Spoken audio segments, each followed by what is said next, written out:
We're leaving Warrnambool today, and we're now going to commence our drive along the Great Ocean Road. So we're going to be stopping at Port Campbell, which is kind of right in the center of it all, and staying there for 2 nights so we can take the caravan off and then drive up and back to all the different, lookout spots along the way.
So we've made it to our first stop, Bay of Islands. Yes, on the Great Ocean Road. Yes, so we're going to go up and check out the lookout. I'm going to put the drone up as well. Woohoo!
this one is the Bay of Martyrs, and it looks like we might be able to get down onto that beach over there as well.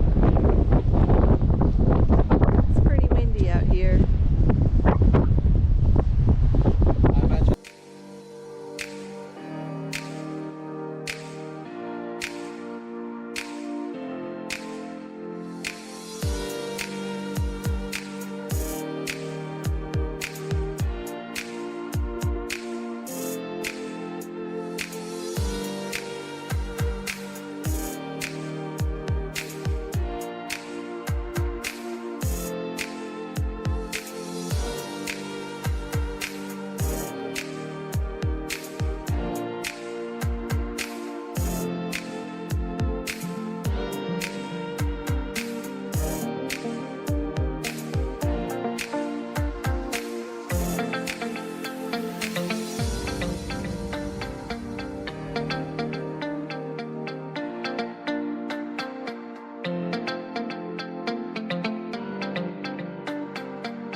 Going down to see the grotto.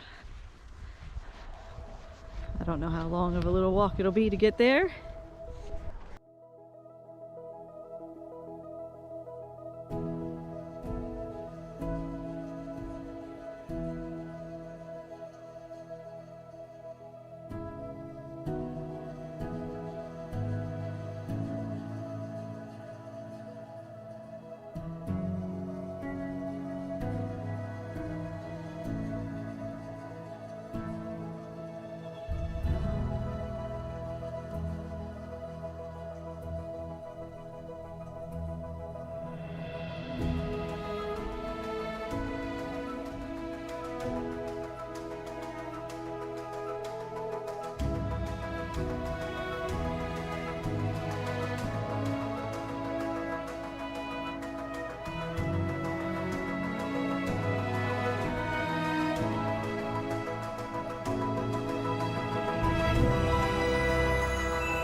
We're walking to London Bridge now.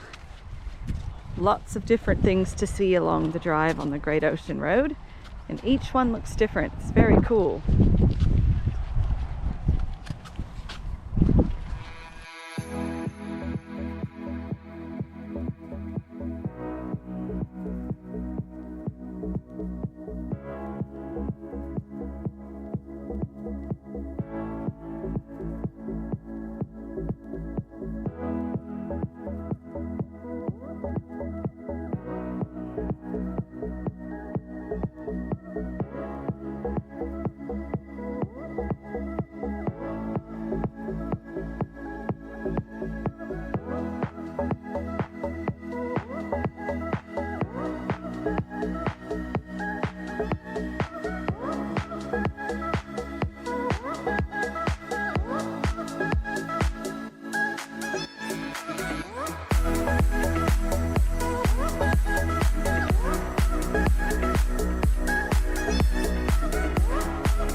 So we're making our way over to the Lockard Gorge. Now, we learned all about the Lockard when we were at Warrnambool at the Flagstaff Hill Maritime Museum. It was a ship that was bringing over a bunch of cargo and possessions and things, and there were 17 people on board, and the ship wrecked off of this coastline, and only 2 people survived. And there's actually the Lockard cemetery just over next to here as well, and it must be where they buried the people who had died off of that shipwreck. So we're going to the Lockard Gorge, so I would assume by its name that this must be the area where that ship had wrecked. And I highly doubt we'll be able to see any sort of shipwreck remains. I don't even know if there's any still in there or if they salvaged everything out of it, but we'll go and we'll have a look anyways.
So we are now in the cemetery, the Lockhart Cemetery, 1897.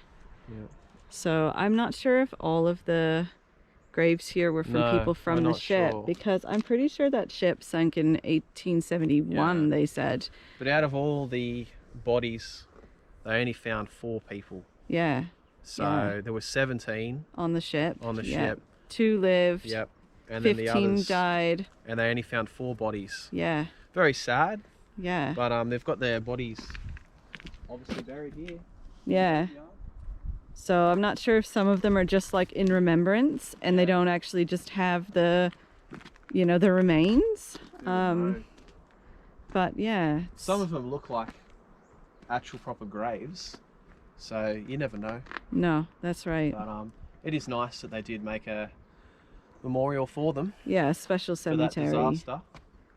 So. Yeah. But in saying that, how many other ships on the coastline crashed and they never even heard or sight or sound of anybody? There would have been hundreds of people. It's called the Shipwreck Coast for a reason. So I just, hundreds of people. Why did the Lockhart of all the ships that crashed get this much attention when it wasn't even carrying passengers? The 17 that were, it was carrying cargo, and it just had a small amount of people on it. For some reason, it was a very well recognized ship. Yeah. But there would have been hundreds of people that would have died, ships that crashed, and they never would have heard anything. Just would have been missing in action. Yeah, and how many people are just, their remains are still lost at sea.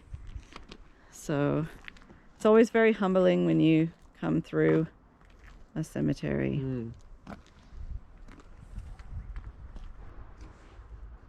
So we've been walking through and reading the gravestones a bit more closely, and this one here and this one over here, they are the ones that contain the 4 bodies from the people who were actually lost in the Lockhart. So there's 2 in each one. On this gravestone, it's got a name there that says Eva William Carmichael. She was one of the only 2 survivors, and this is obviously her.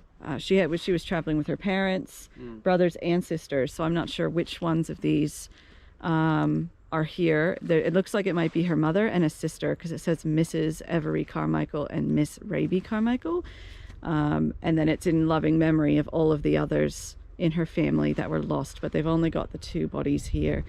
And then this one over here is for Arthur Mitchell and Reginald Jones, who also lost their lives in the wreck of Lockhart, and it wasn't 1871, it was 1878. But we found a memorial plaque too. Yeah. In memory of the 52 people who died. 52, they said that there was 17. Yeah. Don't know. Oh, it's because there were 17 passengers and the rest were crew. Yes. So there was actually 52 people on the boat in total. Yeah, very, very, very interesting.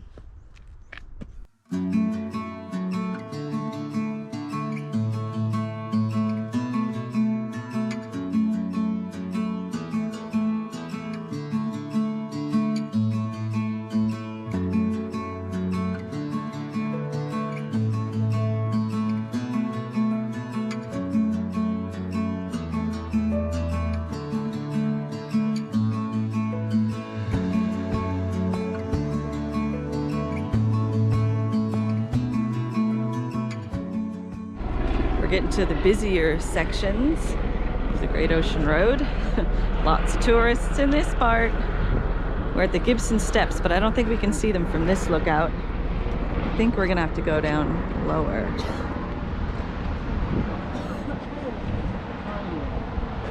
You can go down onto the beach.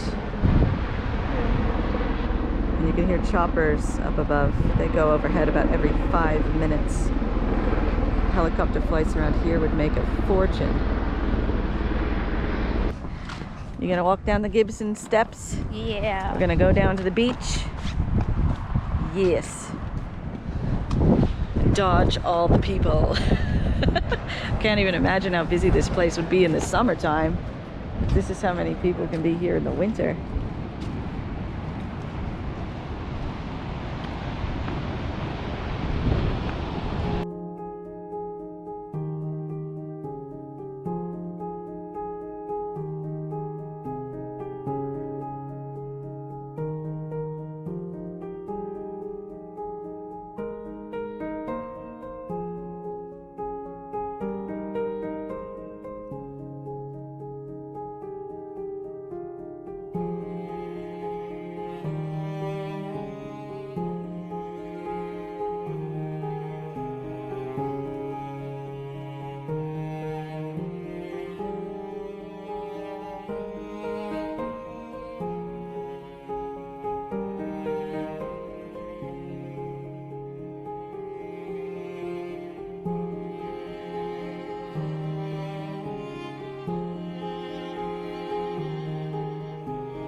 made it.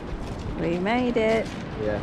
12 apostles, or well, the 8.5, 9 apostles. More like what ones you can actually see, like more like 6.5.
Hello, hello. We are driving down the Great Ocean Road. We've now seen all the main popular spots, 12 Apostles, your London Bridge, your Lockhart Gorge, and now we're doing the remaining stretch as we head over towards Torquay. We have passed through, well, we're in the Great Otway National Park. It's beautiful, these rolling hills. Yes. It's very scenic. Yeah, it's super scenic drive. Very slow drive, but it's lovely. There's, like, once we kind of get just beyond the Great Otway National Park, we're at the coastline, and then we stay on that. It follows the coastline all the way up to Torquay. And most people, they might start their journey on the Great Ocean Road from Torquay and come across, and they don't realize that they need to go through this national park before they reach the 12 Apostles. So we're doing it the other direction. Yeah. So there's quite a bit of time along the Great Ocean Road where you're not actually right next to the ocean, but you get views like this. I was going to put the drone up. Yes. But that's an eagle. Oh. And he would be circling for lower prey, and my little drone might become a very light snack. Yes. So, damn, it's a good advantage point, but yeah, after seeing him circling, he is over there. I can see him. There's two of them. Yeah. Two of them soaring through the sky. So no, I think I'll avoid that. That's okay. And yeah, we can see the coast over there. Yes, beautiful. So we're about to reach that again soon. And you know, it'll still be another hour and a half or so from here until we get to Torquay. But it's a nice drive, especially if the weather is good. It's a bit hilly at times, but manageable. And yeah, so I'm looking forward to getting to Torquay. My brother lives in that area, and it just happened to time really well. My mum was going to be visiting with my brother and, you know, his family at this exact same time. So we're passing through when other family will also be there, so I get to see everybody. And then my sister, who lives in Tasmania in Hobart, she's also flying up at this same time. So the whole family gets to get together for like a week. So I'm really looking forward to that. And we just kind of get to stop the van for a week and chill and take a break from the constant moving on all the time. So, all right.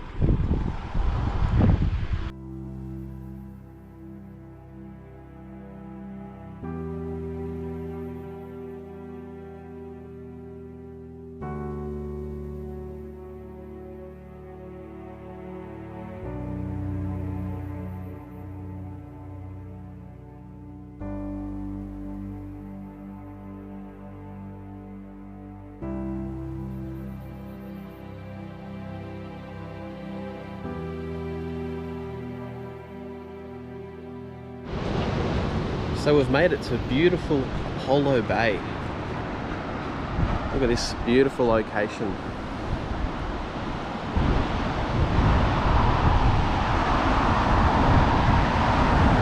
Gorgeous.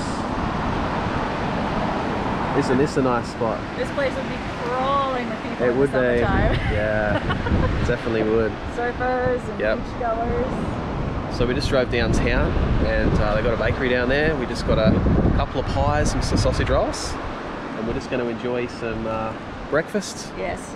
and I'll put the drone up. I've got an opportunity here. I was going to put it up back in the mountains, but there's a couple of eagles hovering above, so I had to not do that. I thought that'd be a bad idea. Anyway, so we're gonna have some breakfast, and I'll put the drone up and get some nice footage. Pie. Yeah, I got a scallop pie. Yes. Home. Apparently, Apollo Bay is home of the scallop pie. Bass Strait fresh scallops in a Mornay sauce. So I'll let you know how that one goes. I'm thoroughly looking forward to eating that one. So the wife's even got some napkins, because even the lady in there said, "You want some napkins?" It's really creamy sauce. So I'm gonna tuck into that in a minute and enjoy that. How's that pie, eh? I haven't bitten into the scallops yet, but I've had some of the really creamy sauce. You can see 2 giant scallops sitting there on the edge. Yeah. So I'll have a bite and we'll see what that's like.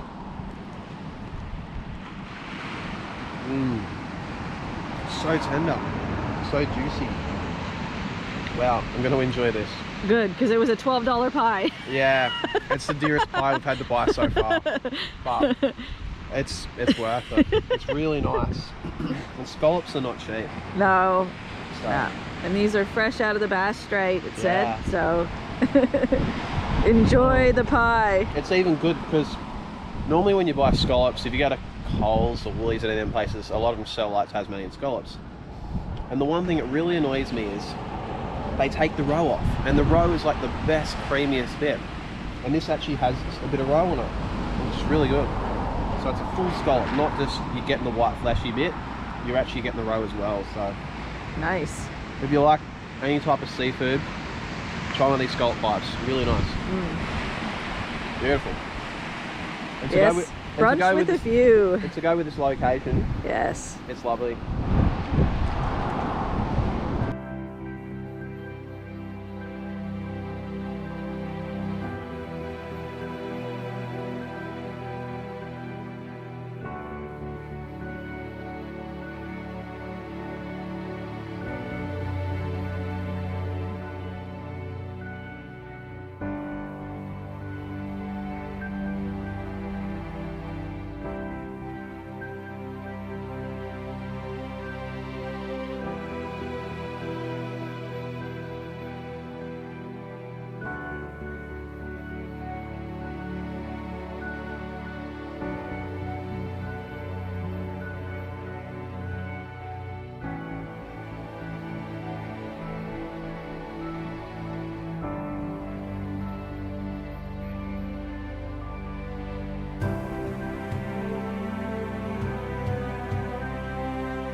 How's that view? It's beautiful. Yeah, hugging the coastline. Really hugging the coastline. We've stopped at this little beach along the Great Ocean Road. Stretch our legs for a bit. It's called St. George River.